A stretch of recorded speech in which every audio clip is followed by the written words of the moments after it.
Radamés Manosso aqui em Curitiba. Neste vídeo nós vamos falar sobre a utopia dos ratos, um experimento científico perturbador e muito atual, também chamado aí de Universo 25. Este experimento foi realizado há mais de 50 anos. Na época em que foi divulgado, deixou as pessoas bastante impressionadas e preocupadas, e à medida que o tempo passa, parece que o Universo 25, a utopia dos ratos, não é exatamente um experimento científico, mas uma profecia sobre a nossa realidade. Vamos explicar brevemente o que é este experimento aí. O cientista John Cahill queria estudar, usando ratos, as consequências de uma população super adensada, os efeitos da superpopulação. Porque na época, lá onde ele fez o experimento, havia uma grande preocupação entre cientistas, pesquisadores, sobre o que aconteceria com o mundo diante da superpopulação. A população estava crescendo de forma explosiva, estava todo mundo preocupado com esse problema. Mas a experiência do Cahill apontou uma outra situação, uma situação em que depois da superpopulação vem o colapso populacional. Bom, como é que ele conduziu o experimento? Fez muitas opções, muitas variantes, mas a que ficou mais famosa foi a de número 25, daí o nome Universo 25. Então o John Cahill, ele colocou um grupinho de ratos ali, fêmeas e machos, em um ambiente controlado, um ambiente onde os ratos não conseguiam escapar, mas que tinha ali condições boas para que eles se reproduzissem. Havia água disponível, comida, lugar para os ratos fazerem seus ninhos, palha para eles construírem um ninho, enfim, segundo o próprio Cahill, era um ambiente perfeito para os ratos crescerem e multiplicarem, uma verdadeira utopia dos ratos. Bom, segundo o Cahill, segundo os cálculos que ele fez, olha, este ambiente ali, que era um quadrado fechado, comportaria próximo de 4.000 ratos, e só neste momento, quando a população realmente estivesse enorme, é que começariam a surgir problemas ali para os ratos sobreviverem, porque daí ia faltar espaço, ia faltar uma série de coisas, e o que ele queria era realmente ver o que aconteceria nessa condição de alto estresse populacional. Mas, para a surpresa dele, os problemas começaram bem antes, começaram ali quando os ratos começaram a atingir uma população de 2.000 ratos, aí começaram os problemas. Inicialmente eles reproduziram assim loucamente, foi um crescimento exponencial, mas ali, chegando próxima de uma população de 2.000, muito antes do que o John Cahill previu, começaram os problemas. E ele relatou no boletim que ele emitiu depois, relatando o experimento, o que aconteceu. Coisas disfuncionais que começaram a acontecer ali na comunidade dos ratos, na utopia dos ratos. Primeiro, ratos agressivos atacavam os menos agressivos. Então, e os ratos agredidos começaram a ter um comportamento retraído, eles começaram a se isolar, ficar nos cantos ali do ambiente. Alguns começaram a se esconder dentro da sua toquinha lá, somente saíam daquele ambiente à noite quando os outros estavam dormindo. Enfim, criou-se ali uma oposição entre os ratos mais agressivos e os ratos de comportamento menos agressivo. Então começou uma disputa ali territorial, que, digamos assim, pode acontecer no mundo animal, né? Os animais disputam território, mas ali naquele ambiente que estava se adensando muito, o problema ficou bastante intensificado. E daí ele notou também que começou a haver uma distribuição desigual dos espaços ali do ambiente. Os ratos mais agressivos ocupavam mais espaço, ficavam ali em áreas com menor densidade populacional, enquanto que os menos agressivos, eles ficavam ali amontoados em outros cantos, criando ali uma espécie de uma má distribuição dos territórios naquele ambiente. Também começaram a surgir outros problemas, como as ratas desnaturadas, que eram ratas que já não cuidavam direito mais dos filhos, às vezes pariam antes da época, às vezes quando davam à luz, quando pariam os filhotes, abandonavam os filhotes, eram em certas ocasiões agressivas com os filhotes. Então começou a criar um problema ali de perpetuação da espécie, porque as fêmeas já não estavam desempenhando aquele papel funcional que as ratas na natureza desempenham, de dar continuidade a novas gerações de ratinhos. Também surgiu um fenômeno que eles observaram lá dos agrupamentos de ratos que se organizavam em gangues, então eles formavam pequenos grupos e atacavam outros ratos ali num comportamento bem assim de gangues urbanas, que a gente vê um fenômeno também entre os humanos, esse tipo de coisa. Também começou a observar o fenômeno do desinteresse pelo acasalamento. Tanto os ratos como as ratas já não tinham mais interesse em se reproduzir. Isso influenciou negativamente a reprodução dos animais. Alguns começaram a ficar hiperativos, extremamente ativos, corriam para lá e para cá. Outros extremamente apáticos, outros se isolavam. Começou a surgir inclusive casos de canibalismo, e o Carl Raun cita casos de homossexualismo entre os ratos. Bom, aí eu não sei se era exatamente um caso de homossexualismo, mas eu acho que todo mundo já passou por esse constrangimento aí de o seu cachorro de repente grudar na perna da visita ali. Então, mas era esse tipo de comportamento que estava sendo verificado ali. Então, todo esse comportamento disfuncional dos ratos inevitavelmente levou ao declínio da população, pararam de se reproduzir e finalmente, lá depois de um certo tempo, a colônia se extinguiu completamente. Então, aquela preocupação que havia, o que vai acontecer quando os ratos chegarem a uma condição de superpopulação? Olha, não foi nem preciso chegar a essa condição. Antes disso começaram os problemas e uma série de comportamentos disfuncionais fizeram que a comunidade se extinguisse. Bom, e muita gente se pergunta, né, por que este fenômeno acontece? A experiência foi repetida várias vezes por outros cientistas e o resultado é sempre o mesmo: extinção da colônia, extinção da comunidade dos ratos. Bom, vamos analisar agora algumas possibilidades sobre o que pode ter acontecido, né?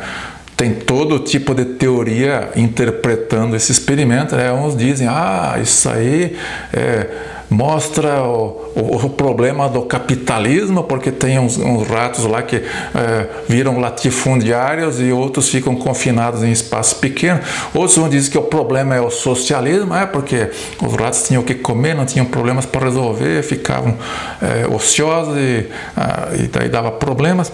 Enfim, tem todo tipo de teoria tentando explicar a utopia dos ratos. Mas eu vou dar alguns pontos de vista meu aqui sobre esse assunto. Primeira questão, não era uma utopia, muito longe de ser uma utopia. Vamos dizer, o Sr. Carl Raun, nesta hora, ele se comportou igualzinho a um burocrata ungido, do tipo assim, olha, ele juntou os ratinhos ali, olha, eu criei um condomínio de ratos sensacional para vocês e agora eu vou jogar vocês lá dentro e vocês vão ser muito felizes, crescer e multiplicar. Bom, este comportamento aí, vamos dizer, o que o Carl Raun forneceu aos ratinhos foi algumas condições básicas de subsistência, resolveu os problemas de água, de comida, não tinha predadores no ambiente, mas ele não tratou as questões sociais e psicológicas dos ratos, né? Ele não foi lá e perguntou para os ratos, bom, qual é a opinião de vocês, o que vocês têm? Não consultou os ratos sobre os problemas. Daí começaram a acontecer aqueles problemas e talvez o que é mais preocupante ali, no caso, é o adensamento da população. Porque, vamos dizer, lá no ambiente natural, o ratinho vive lá na floresta, tem a toca dele, sai pela floresta ali para buscar alimento, de vez em quando ele cruza com um outro rato. Se ele cruzar com um rato alfa, ele for um rato beta, ele vai levar uma surra e cada um vai para o seu lado e a vida que segue. Agora, se imagine você ficar num ambiente onde o tempo todo, 24 horas por dia, você está ali vendo outros ratos próximos de você, sentindo o cheiro do rato, ouvindo o barulho do rato. Você tira a cabeça para fora da sua toca, você vê ratos. Então isso cria uma situação de estresse. E vamos dizer, essa situação aí ela também está acontecendo entre os humanos, né? Porque os humanos estão se aglomerando cada vez mais em grandes centros urbanos. Então o cidadão sai de casa de manhã, já pega um metrô lotado, já enfrenta uma rua lotada, ele vai num escritório grande lá onde tem um monte de gente, está sempre em ambiente superpovoado, e daí quando ele tira férias, ele vai para a praia e a praia está lotada. Eu entendo que esta questão aí do adensamento populacional, ela realmente mexe com o comportamento das pessoas e mexe principalmente com o comportamento dos ratos. Então, essa disfuncionalidade dos ratos tem a ver ali com aquele estresse ali do convívio social forçado 24 horas por dia, sem privacidade, que não corresponde ao que se encontra na natureza, onde os contatos são mais eventuais e não tão contínuos e extensos, né? Bom, tem uma outra questão que o próprio Carl Raun publicou aí no seu relatório, que ele dizia que ele tirou o propósito dos ratos. Então, tipicamente, como é que é a vida do rato, né? Lá na natureza, ele acorda de manhã cedo e já tem que sair para a floresta, passar o dia procurando comida, a comida é escassa, ele tem que fugir dos predadores, ele tem que estar sempre de prontidão, ele tem que estar sempre focado, ele gasta energia, mas ao mesmo tempo ele se desenvolve fisicamente, porque tem que ter aptidão física aí para enfrentar esta vida dura. Ele desenvolve seus sentidos para estar sempre de prontidão aos perigos, enfim.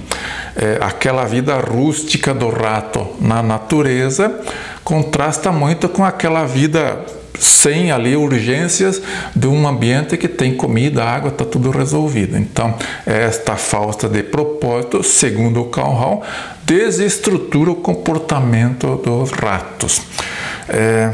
E isso, vamos dizer, né? É uma coisa que está acontecendo combinada com o adensamento populacional nos países desenvolvidos, aqueles que já têm ali as condições básicas de subsistência já resolvidas. Não tem país ali que não tem mais problema com fome, com saúde básica, enfim, principalmente os jovens dessa sociedade, eles não têm aquelas urgências da sobrevivência, de buscar comida agora para comer de noite, enfim. Isso muda muito a perspectiva e pode causar aí efeitos, inclusive demográficos, né? Pode causar uma relação aí, mudar a demografia de uma população.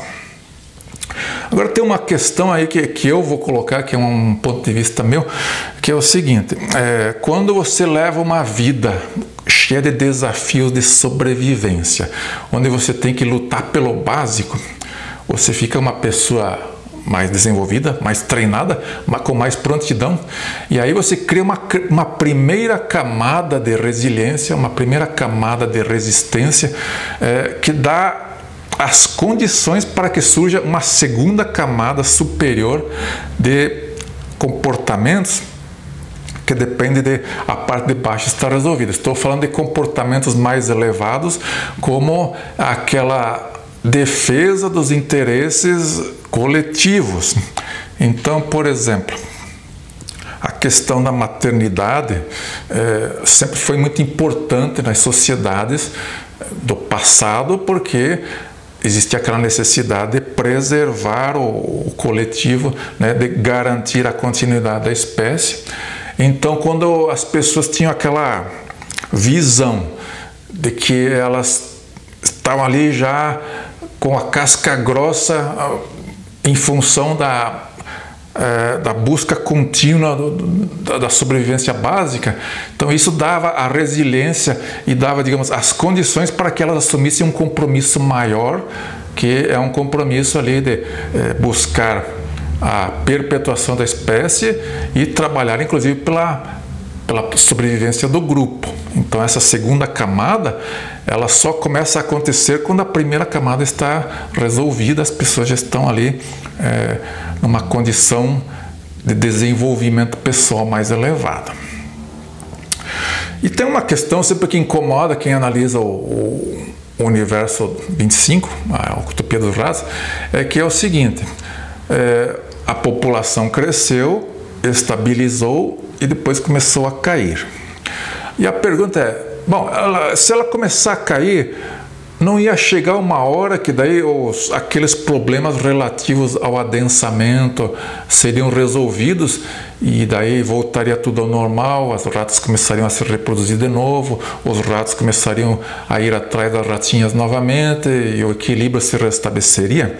Ou seja, haveria um processo de autorregulação em que, em um dado momento, a população encontraria o seu nível ideal e ficaria ali tudo num sistema de equilíbrio estável.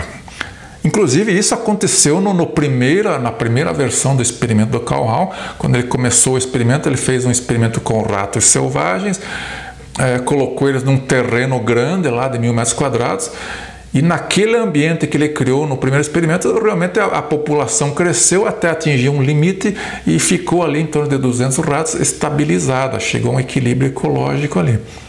Então, em certas condições você atinge esse equilíbrio, mas no universo 25 não. Por quê? Por que isso aconteceu? Então, muita gente diz que o comportamento dos animais, em parte, já é genético, então o bichinho já nasce sabendo o que fazer. Mas tem muito comportamento que é aprendido pela observação dos mais velhos. E como as gerações de ratos, elas começaram a observar as gerações mais velhas totalmente disfuncionais, totalmente fora do padrão necessário, elas não tinham mais referência. Então, existe essa teoria de que, inclusive na sociedade humana, se os humanos perderem as referências do passado, isso é perigoso porque pode ter influência demográfica. Tem demógrafo aí que diz o seguinte: olha, o instinto materno não é genético, ele é aprendido com as gerações mais velhas. Então a garota, ela aprende ali o instinto materno, observando o comportamento da mãe e da avó. Então, se nós entrávamos numa sociedade onde a mãe já estava numa família disfuncional com poucos filhos, observa no entorno, as pessoas também não têm mais filhos, isso pode dar um problema demográfico. Algumas coisas você pode tirar aí de experiência positiva para nós a partir do que a Utopia dos Ratos nos conta. Primeiro, é preciso ter cuidado com uma sociedade com muitos estímulos estressantes. Realmente, hoje, a maioria da população mundial vive aí em ambientes superpovoados, em grandes cidades. Então, isso aí é estressante, é complicado. A gente tem que evitar isso porque realmente pode ter influências negativas no comportamento das pessoas. Outra coisa tem a ver aí com esta sociedade que é controlada por ungidos, né? Aquelas pessoas que acham que têm grandes ideias, sabem o que é melhor para a sociedade, tiram ideias de alguma parte do seu corpo e dizem: olha, isso aí é bom para a sociedade, vai ser desse jeito. Está cheio de burocratas e políticos com esse tipo de visão, e aí podem criar sociedades utópicas, aí como a sociedade dos ratos, que parecia utópica, mas é cheia de problemas. Aliás, eu sempre digo isso aqui: a utopia e a distopia são a mesma coisa. Geralmente aquilo que é proposto como utopia termina em distopia. E também tem esse risco que deve ser considerado, essa lição que tem que ser aprendida com a utopia dos ratos, de que a gente não está com tudo aí no código genético, não. Certas coisas são aprendidas de uma geração para outra. Então a gente pode desaprender certas coisas fundamentais para a sobrevivência da nossa espécie. Então, se a garota recebe estímulos aí de que maternidade é ruim, casamento é péssimo, vê na família ali que a família já era disfuncional, as tias não têm filho, enfim, as garotas aprendem com o que elas veem no seu entorno. Então nós podemos desaprender aí as técnicas de perpetuação da espécie. Isso é perigoso. E agora vamos fazer um exercício aqui final de trazer a utopia dos ratos para a nossa sociedade atual e vamos dar nome a alguns dos ratinhos lá da experiência. Então lembra lá dos ratos agressivos, dos ratos valentões, que tal se a gente chamasse eles de ratos alfa, de ratos shed, de ratos de alto valor? É um vocabulário comum nos dias de hoje. E os ratos, os ratinhos que levavam pancada lá, que apanhavam, vamos chamá-los de ratos beta.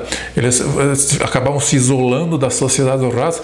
Então poderíamos chamá-los também de ratos hikikomori, lembrando lá dos japoneses que se fecham no quarto e não saem para nada, ficam totalmente isolados da sociedade. Quanto às ratinhas desnaturadas que não cuidavam direito dos filhos, que abandonavam essa busca pela maternidade, não se comportavam mais como ratas que davam prole, cuidavam dos filhos. Olha, que tal se nós as chamássemos de ratas do pelo azul? Sabem do que eu estou falando, não é mesmo? E as gangues de ratos que tinha lá na utopia dos ratos, né? Aqueles ratinhos que se juntavam para sair por aí surrando outros ratinhos, vamos chamá-los de clube da luta. Então, olha, a sociedade dos ratos, a utopia dos ratos tem muito a ver com a sociedade humana, temos muito a aprender com esse negócio aí. Você, o que você acha? É apenas um experimento exótico e polêmico ou é uma profecia para o nosso futuro? Obrigado por assistir. Fui.